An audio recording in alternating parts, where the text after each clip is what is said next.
Good afternoon, Gooners. Good afternoon, football fans. And yes, the two old Gunners are back for another podcast. Yeah, this time, this is the football grounds where we either love to go and watch the Arsenal or we hate to go. It's only going to be a top five again, but we either love it or we hate it. So it's the five away grounds, okay? And of course, the man that's always next to me on this show, the man, the myth, the legend, the gorgeous person that he is, Statman Richard. How you doing, mate? I am brilliant. I've just adjusted my makeup and raring. How are you, mate? I'm great, mate, but I think your lipstick's. I think your lipstick smudged. Yeah, I think it might have smudged. I think it might have smudged, That's mate. because I went and kissed the wife quickly. Yeah, we'll have to get Michelle to sort that out for you next time, mate. All right. Anyway, we digress. Right. So. Sorry, I love that, mate. So don't forget, guys, two old Gunners, give us a sub, give us a like, hit the bell notification, and listen to us on platforms as well. We're on any podcast platform you can find us. Spotify, Deezer, Spotify, Apple, Amazon, and of course we're doing this in conjunction with the In the North Bank YouTube channel. So go over there, give them a like, give them a share, and hit that notification button. If you're into Arsenal, men's, ladies game, they've got it all over there, all of it. And we have. Yeah, and this particular segment will cover all football topics, but there will also be some Arsenal, a lot of Arsenal. Yeah. I mean, in future we want to get guests on, don't we, and get their take on stuff as well. So this podcast will grow, guys. So stick with us, enjoy yourselves, and again, any comments, put them in the comments about the football grounds. No one's right, no one's wrong. It's just a bit of fun. Right, Richard, let's get this going. Grounds that we love to hate or like to go to watch the Arsenal. What's your number 5, mate? Well, it's a ground I both love and hate. It's Old Trafford. I hate it because it's a ground we really struggle at as a team to get a result, and especially in my lifetime. My first game there was 82, and then at that time that stadium was looking pretty magnificent. Now it's falling apart, but back in that it had the name Theatre of Dreams because it was one of the best stadiums around, and the atmosphere, and especially in that era when was quite good, and especially when we were going for titles later in the 90s and 2000s with Wenger. So that's why I've chosen Old Trafford. Mate, that's absolutely fair enough. And yeah, it has a lot of history, doesn't it, for the fans? It has a lot of history for the teams as well, but it has a lot of history for the fans, doesn't it? Whether they're home fans or away fans, many a battle there, So, yeah. And I'm sure if it was a Man United fan on here, they'd be saying Highbury or even the Emirates now. Do you know what I mean? So, yeah, totally understand where you're coming from with that one. For me, my number 5 has to be, and I'm going to go White Hart Lane, not the new stadium because I've never been. White Hart Lane, the battles we have there through the years, the ups, the downs, and atmosphere. Away grounds, you've got to think about atmosphere, haven't you? Yes. So yeah, for me, White Hart Lane is my number 5, mate. And that's not because Arsenal fans and Tottenham fans have a hatred. It's just how I've written these down. Do you know what I mean? So yeah, White Hart Lane for me, number 5, mate. So what's your number 4, mate? It's a London stadium. It's Crystal Palace and it's Selhurst Park. Okay, cool. Again, this was my first London ground away ground I visited. It's close. It's atmospheric. But that's not not the two main reasons. I love their mascot, the eagle, but those cheerleaders. Fair enough, fair enough. No more needs to be said, mate. No more. Right, carry on. More ground should have Fair eyes. enough, mate. Fair enough. So your number 4 is Selhurst Park, yeah? My number 4. Oh god, jeez. I've never been, but I know if I went again, it would be an atmosphere, and that's part of it for me. Because just so I can explain, even if I go to the Emirates, the atmosphere grabs hold of me. Do you know what I mean? It's palpable, you know. It's got to be City. It's got to be the Emirates City, stadium. The Etihad, sorry, not Emirates. Etihad. Sorry, I meant Etihad. I don't know why I said Emirates. Etihad Stadium, number 4 for me, mate. And if I could go, and hopefully I will go one day, yeah, it's on my list to do. I'm sure I'll have a great time, you know. Yeah. But yeah, Etihad is my number 4, mate. So what's your number 3, mate? Well, my number 3 is it's from your neck of the woods. It's St James's Park.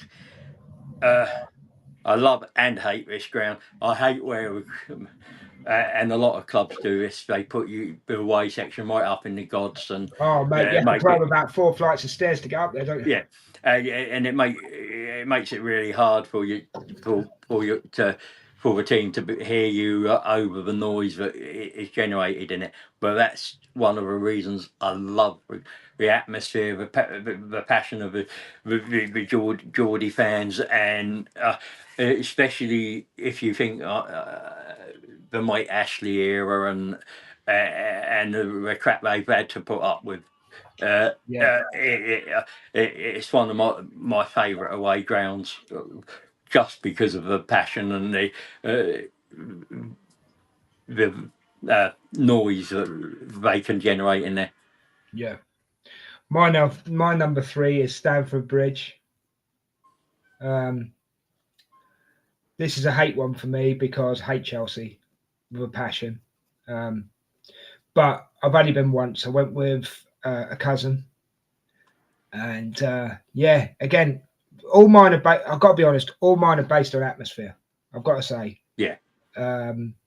And that, but it's the same as Tottenham, and it's the same as Chelsea. There's an air of anger in the air as well.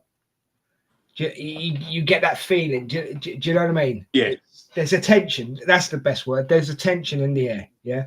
Yeah. So that's my number 3. It's Chelsea Stamford Bridge, mate. That's fair enough. I can quite easily understand why. So, and number 2, my real mum's hometown. She comes from Brick Lane, Everton, and it is Goodison Park.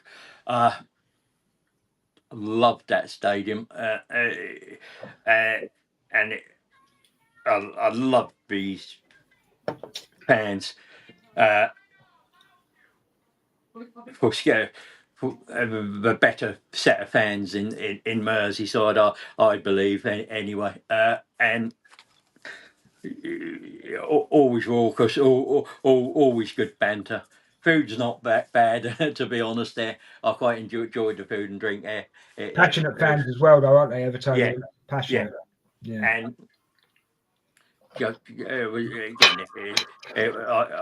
I was able to go see Arsenal afterwards. I was able to go and see family that I'd never seen up there. So special memory for me. And as I said,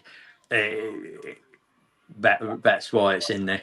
No, that's quality, mate. I totally understand that. You know what I mean? It's, yeah, I get it. Right, I could have put so many at number 2. Yeah, I'm actually going for Anfield, and the reason I'm going for Anfield is the Hillsborough disaster all them years ago. May they all rest in peace. Bless them all. Yeah, God bless them all. But I went up there when all the tributes were put outside Anfield and did the tour. Never been to a game there, but again, it's on my bucket list. Yeah, it is on my bucket list. But I can just the cop, and you can just feel it as you walk in there. Do you know what I mean? It's eerie to a point where it's eerie, mate. Yeah, and yeah, it was just going up there and seeing all those tributes to the people that have passed away. You know, do you know what I mean? And that holds a powerful place. That holds a powerful place in my heart, really. Do you know what I mean? So Yeah. that's why I've picked that as a number 2. Right. So we're up to your number 1, bro. Hit me with it.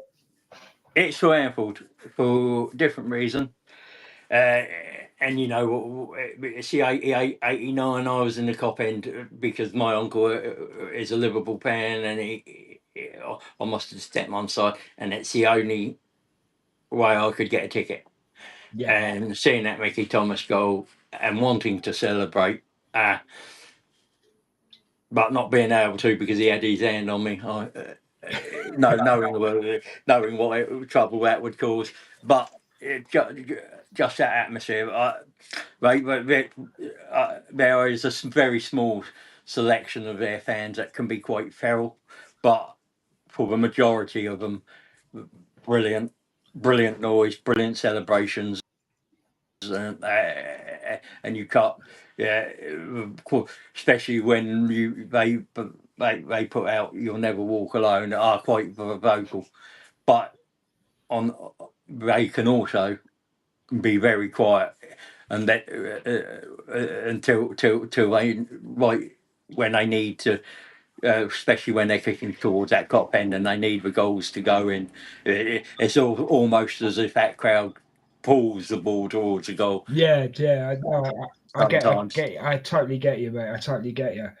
And yeah, I can understand why it's your number 1, because you would have been about 18 then, wouldn't you? When that game was on? Yeah, just short of my 18th birthday. Being 18 and not being allowed to celebrate, it must have drove you crazy, bro. Oh yeah, but I understood the reason why my uncle had me, and that's fair enough. It's about being sensible. You can always do your celebrating later, can't you? Yeah. You know. So yeah. Oh, mate, my number 1, and it's going to be obvious, really, because I've been quite a few times. It's got to be St James's Park. Yeah. And the thing I'll say about St James's Park, passionate fans, they're mental. They're absolutely crazy about football. And just so you know, you could put 11 sheep in black and white striped tops on the pitch, and 52,000 fans will turn up. Do you know what I mean? The food's pretty good. Obviously, when I go, unless I'm going to watch the Arsenal game where they put, like you say, put you up in the gods, but there is a lift. Just so you know, for future reference, mate, there is a lift. But yeah, even if you're sitting in the home end, mate, Gallagher end, mate, oh, blimey, they know how to. I mean, 1 minute they're effing and jeffing, and the next minute they're like, yeah, you know, it's crazy. And the energy when you walk in that pitch, when you walk in that ground, is just, it can stop your breath. It can absolutely stop your breath. Like us walking into the Emirates, mate, it can stop your breath, can't it? Yeah, you know? it can be. I mean, and Highbury too. It can, and there are. Yeah. We will be doing European away grounds, but but we kept this one to Premier League because there's so many choices, and we didn't want to leave any out. To give an honourable mention as well, though, mate, I have got to say the Dell, right? Yeah. And I know they're not in the Premiership anymore, but they have been. Yeah. And the reason I say the Dell is that's where I watched my first ever Arsenal game, mate, in 1979. I believe it was New Year's Day. Yeah. And my dad turned around to me. I was 7 at the time. He turned around to me and said, "Who are you going to support?" Expecting me to go Southampton. And I said, "Whoever wins this game is who I'm going to support." He went, "Fair enough." usual kids answer. Do you know what I mean? Yeah. And then he went, and then Arsenal went and won it 1-0. And Yeah. I've never looked back. Never looked Well, back. my first ever away game was a London club, but it wasn't in the league. So, but it was the FA Cup quarter final against Leyton Orient. All right. And it was at Stamford Bridge. So it would have been one of my honourable mentions. But Elland Road, Notts Forest City ground, especially. I mean, I went when Clough was in charge, and some of those players, and it was a really good atmosphere at that time. I don't know what it's like now, but Elland Road is always vociferous and and a good place to go. Yeah. Right, mate. I think we've come to the end of this one. Great show again, mate. Absolutely brilliant. Absolutely brilliant choices. I didn't pick Old Trafford because, and I can't give you a reason, but I just wanted. I guess I think I wanted to be different on this one. You know what I mean? Yeah, and that's fine, isn't it? I mean, there are plenty that we thing, and as I said, I could have left Old Trafford out quite easily, but it is because, in my experience, it's always been a horrible place to watch a team go, because they never seem to perform well. Similar to Anfield, we go there and St James's Park, we struggle to get a decent performance and a result there. Yeah. So, guys, again, this is the away grounds you either love or hate. Yeah, to go to watch the Arsenal. It's been a great show. Thank you, Richard, again. What's the next one? Have you got any idea what the next one will be? Yeah, we're going to go with top 5 Arsenal defenders. Right. Thanks for making it easy. we then going into 5 managers you wished that managed Arsenal. That's going to be interesting. Yeah. And 5 players you wished played for Arsenal. Do you know what? That's not a bad set of 3, that, mate. When we get them done, I'm looking forward to those. Yeah. Well, there's some definitely ones in there, but you could pick and from any sort of era and team, isn't there? Greats and great managers, and well, we'll keep that under wraps until we do them, mate. Yeah. I'm not gonna give anything away until we do them. Yeah. You know what I mean? I don't want to give anybody any heads up or anything like that, you know. Yeah. So, Richard, thanks again for having for doing this show with me and being part of this series. It's absolutely brilliant, mate, and we'll keep it going for as long as we possibly can. It'd be great. Big thank you to anybody that's been listening, whether it's on YouTube, when this goes on YouTube, or any of the podcast platforms. We love you. We do love you all. And don't forget to go over to 2 Old Gunners and give us a like, hit that subscribe button, hit that bell button for all the content that we're going to be bringing out. And don't forget, in the North Bank as well, do exactly the same. Hit the like, hit the subscribe, and hit the notification button for all your Arsenal content. And don't forget, leave comments whenever you can and give us your top 5 grounds that you like to go to or don't like to go to. Yeah. And if you leave a comment, we promise we will answer every single one of them. It's been an absolutely great show, Richard. Thank you very much for being here, mate. Thank you, mate. I appreciate it. I love it. I love doing these, mate. It's just something me and you love to do, isn't it? You know. And guys, until next time, take care of yourselves. Love each other. Love the Arsenal. Come on, you Gunners. Peace. We're out of here. Thank you.